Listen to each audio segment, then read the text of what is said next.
नाजरीन अस्सलाम वालेकुम। इनसाइड न्यूज़ के नए प्रोग्राम के साथ मैं हूं इब्राहिम राजा और आज हम बात करेंगे कि भारतीय दिफाई तज्जियाकार ये क्यों कह रहे हैं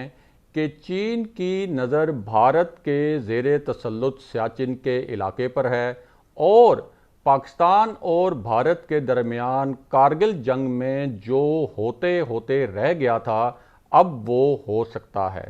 अगर आप इस खबर की तफसील जानना चाहते हैं और आने वाले दिनों में भी अहम मामलात से आगाह रहना चाहते हैं तो हमारे चैनल को सब्सक्राइब कीजिए। और अब बात करते हैं आज के मौजू पर। तो आपको बताएं कि लद्दाख और इससे मुल्हिका सरहदी इलाकों में चीन ने भारत के 4 अहम मकामात और 4 अहम दिफाई पोजीशंस पर कब्जा कर लिया है और इन 4 में से 2 ऐसी दिफाई पोजीशंस हैं जिनके बारे में भारत की हुकूमत और भारत की जो मिलिट्री है यानी भारत की जो अफवाज हैं उन्हें इन 2 मकामात पर कब्ज़े की बहुत ज़्यादा तशवीश है। इनमें एक मकाम है गालवान रिवर की वैली और यहाँ जो चीन ने कब्ज़ा किया है इस पर भारतीय हुकूमत और भारतीय मिलिट्री को बहुत ज़्यादा तशवीश है। और उसकी वजह यह है कि चीन ने जब गालवान वैली पर कब्ज़ा किया तो वो इस वक्त एक ऐसी पोजीशन में है कि भारत इस मुतनाज़ा इलाके में जो फ़ौजी नौइयत की तामीरात कर रहा था अब चीन उन तामीरात को मुकम्मल तौर पर रोक सकता है। ख़ास तौर पर वो जो एक 60 मीटर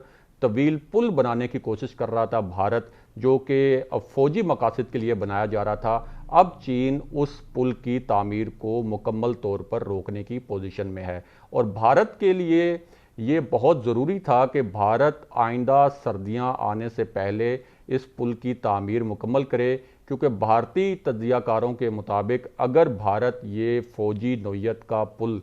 तामीर कर लेता तो फिर कम से कम 5 अहम दिफाई मकामात पर वो चीन पर फ़ौजी दबाव बढ़ा सकता था। लेकिन अब चीन ने इस गालवान जो वैली है इसके ऊपर कब्ज़ा कर लिया है। इसके साथ साथ इससे भी ज़्यादा जो तशवीशनाक बात भारतीय हुकूमत और भारतीय आर्मी के लिए है, भारतीय तज्जियाकारों के मुताबिक वो ये है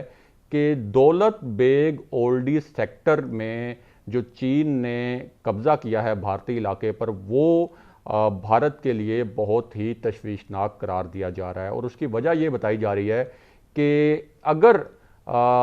चीन ने इस कब्ज़े को बरकरार रखा दौलत बेग ओल्डी सेक्टर पर, जो कि उसका इरादा नज़र आ रहा है, तो उसके बाद फिर चीन जो है वो इस पोजीशन में होगा कि वो सियाचिन तक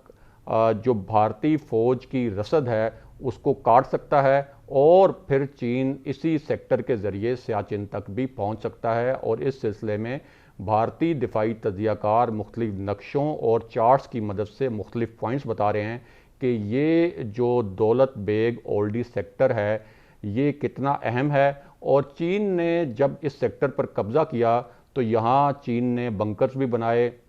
और चीन का इरादा ये है कि यहाँ वो अपना एक मुस्तकिल कब्ज़ा रखे और इस कब्ज़े को नाकाबिले तस्खीर बनाया जाए। इसके साथ साथ जो भारतीय दिफाई तज्जियाकार हैं वो नक्शों और चार्ट्स की मदद से ये साबित करने की भी कोशिश कर रहे हैं कि चीन दरअसल ये जो सेक्टर है दौलत बेग ओल्डी सेक्टर, यहाँ से एक रास्ता निकालकर एक ऐसी सड़क बनाना चाहता है जो कि तमाम मौसमों में जिसकी हालत बेहतर रहे और फिर तिब्बत को गिलगित बल्तिस्तान से मिला दिया जाए ताकि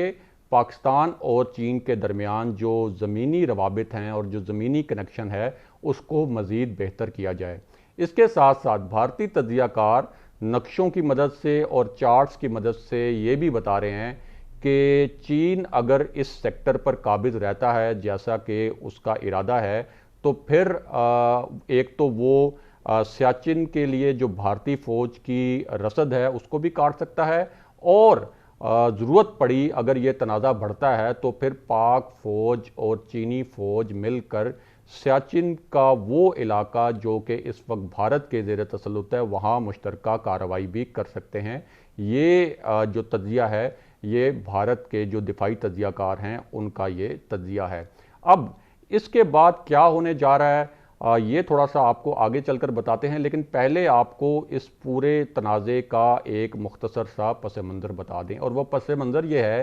कि लद्दाख और इससे मुल्हिका सरहदी इलाकों में भारत और चीन के दरमियान लाइन ऑफ एक्चुअल कंट्रोल यानी जो सरहद है वो कोई 3440 किलोमीटर तवील है। और इस इलाके में भारत ने फ़ौजी नौयत की कुछ तामीरात करने की कोशिश की। चीन की जो आर्मी है उसने इन तामीरात को रोकने की कोशिश की। इस दौरान झड़पें हुई और चीन की फ़ौज ने एक एक किलोमीटर भारतीय फ़ौज को पीछे धकेलते हुए भारत के 60 मुरब्बा किलोमीटर तक के इलाके पर कब्ज़ा कर लिया। और ना सिर्फ वहाँ कब्ज़ा किया बल्कि वहाँ बंकर्स भी बनाए और जो जदीद फ़ौजी साजो सामान है वो भी पहुँचा दिया, ताकि ये मैसेज दिया जा सके कि चीन जो है वो इस भारतीय इलाके से वापस आने का कोई इरादा नहीं रखता। और ख़ुद भारतीय जो हुकूमत है और भारत का जो मीडिया है वो ये एतराफ़ कर रहा है कि चीन ने जिन इलाकों पर कब्ज़ा किया है यहाँ पहले भारतीय फ़ौज जो है वो रेगुलरली और मुस्तकिल बुनियादों पर गश्त किया करती थी। इसी तरह चीन ने यहाँ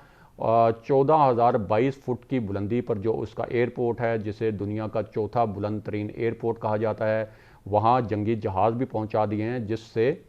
अंदाज़ा होता है कि चीन की अगली हिकमत अमली क्या है। अब इस पूरे इशू को रिजॉल्व करने के लिए नरेंद्र मोदी की हुकूमत के पास दो ऑप्शन थे। एक ऑप्शन था कि वो फौजी ऑप्शन है और दूसरा ऑप्शन था मुज़ाकरात का ऑप्शन। तो दिफाई तज्ज़ियाकारों के मुताबिक अगर नरेंद्र मोदी की हुकूमत एक फ़ौजी ऑप्शन यूज़ करती चीन को भारत के इलाकों से निकालने के लिए, तो वो भारतीय फ़ौज के लिए बहुत ही ज़्यादा तबाहकुन साबित हो सकता था, क्योंकि जो दिफाई तज्ज़ियाकारों ने मवाजना किया है दोनों मुल्कों की फ़ौजी ताकत का, उसमें चीन की जो टेक्नोलॉजी है वो भी सुपीरियर है, चीन की मैशत भी बड़ी है और चीन की फ़ौजी ताकत भी भारत से बहुत ज़्यादा है। अब इस सिलसिले में 2 जून को दोनों मुल्कों के दरमियान मेजर जनरल्स के लेवल पर मुज़ाकरात हुए थे, लेकिन वो मुज़ाकरात नाकाम हो गए थे। और अब ये फैसला किया गया है कि 6 जून को दोनों मुल्कों के दरमियान लेफ्टिनेंट जनरल्स की सतह पर मुज़ाकरात होंगे और उन मुज़ाकरात में ये इशू डिस्कस होगा। लेकिन इसमें बहुत अहम बात यह है कि ख़ुद भारतीय दिफाई तज्ज़ियाकार ये कह रहे हैं, जिनमें अजय शुक्ला भी शामिल हैं, कि नरेंद्र मोदी ये तासुर देने की कोशिश कर रहे हैं कि चीन ने दरअसल भारत के किसी इलाके पर कब्ज़ा ही नहीं किया। और जाहिर है कि जब वो ये तासुर देंगे तो उनकी ये उसकी वजह यह है कि अपने अवाम को मुतमईन किया जा सके कि भारतीय फ़ौज को और भारतीय हुकूमत को इस महाज पर किसी हजीमत का सामना नहीं करना पड़ा। लेकिन जब वो ये तासुर देंगे कि चीन ने भारत के किसी इलाके पर कब्ज़ा ही नहीं किया, तो फिर आलमी फोरम्स पर भारत कभी भी ये क्लेम नहीं कर सकेगा कि चीन ने भारत के कुछ इलाके पर कब्ज़ा किया है और चीन को वहाँ से वापस जाना चाहिए। तो इस पूरी सूरत हाल को खुद कुछ जो आज़ाद भारतीय दिफाई तज्ज़ियाकार हैं और जो मगरबी तज्ज़ियाकार हैं वो इसको इस तरह से पेश कर रहे हैं कि नरेंद्र मोदी ने अपनी सियासत बचाने के लिए अपनी मुल्की सरजमीन का सौदा कर दिया है चीन के हाथों। इसके साथ साथ इसमें बहुत अहम बात यह भी है कि इस पूरे मामले को भारतीय फ़ौज का ख़ास तौर पर जो भारत की खुफिया एजेंसीज़ हैं जो राह है उसका एक बहुत बड़ा फेलियर करार दिया जा रहा है। और अब ये भी कहा जा रहा है कि ये जो मुज़ाकरात होने हैं 6 जून को, जो लेफ्टिनेंट जनरल्स के लेवल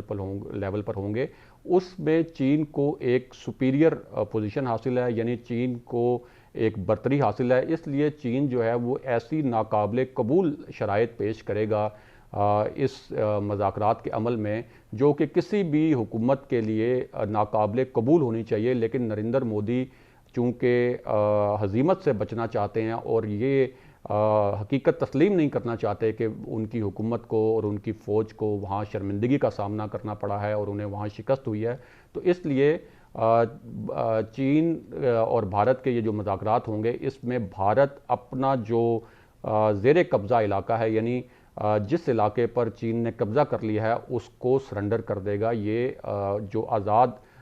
दिफाई तज्ज़ियाकार हैं भारत के, वो ये कह रहे हैं कि नरेंद्र मोदी का प्लान ये है कि अगर ये मामला ज़ाहिर है कि जंग से तो वो हल नहीं कर सकते, तो मुज़ाकरात में इस तरह से हल किया जाए कि भारत जो है वो अपनी सरजमीन को चीन के सामने सरेंडर कर दे और ये जाहिर करे कि चीन ने तो भारत की सरजमीन पर कभी कब्ज़ा किया ही नहीं था। तो इस पूरे मामले पर अब जब ये ज़मीनी हक़ाइक़ सामने आ रहे हैं तो आहिस्ता आहिस्ता भारतीय मीडिया ने भी इस पर बात करनी शुरू कर दी है और अब नरेंद्र मोदी के ऊपर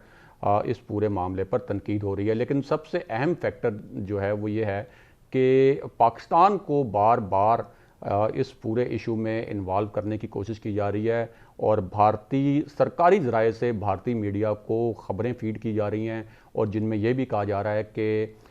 जब पाकिस्तान और भारत के दरमियान कारगिल की जंग हुई थी और उस वक्त मंसूबा ये था कि सियाचिन का जो इलाका भारत के ज़ेर तसल्लुत है वहाँ भारत की फ़ौजी रसद को काटा जाए और ये फ़ौजी रसद कटते कटते रह गई थी। लेकिन अब ये तासुर दिया जा रहा है कि चीन जो है उसका लॉन्ग टर्म प्लान ये है कि सियाचिन का वो इलाका जो भारत के ज़ेर तसल्लुत है उस वहाँ भारत की फ़ौजी रसद को काटा जाए और फिर पाकिस्तान के साथ मिलकर भारत के ज़ेर तसल्लुत जो सियाचिन का इलाका है वहाँ पाकिस्तान और चीन की जो अफवाज हैं वो मुश्तरका कार्रवाई करेंगी। तो इस तरह से पाकिस्तान को भी इस मामले में इन्वॉल्व करने की कोशिश की जा रही है ताकि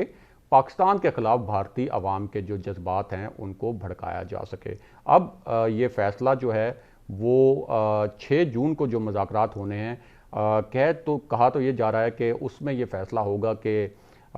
ये जो स्टैंड ऑफ है उसका आगे मुस्तकबिल क्या होगा कि ये स्टैंड ऑफ जारी रहता है या नहीं रहता। लेकिन जितने भी आज़ाद दिफाई तज्ज़ियाकार हैं वो ये कह रहे हैं कि ये जो मुज़ाकरात होने वाले हैं 6 जून को, इसमें भी साफ नज़र आ रहा है कि भारत को सिफारती सतह पर पसपाई का सामना करना पड़ेगा।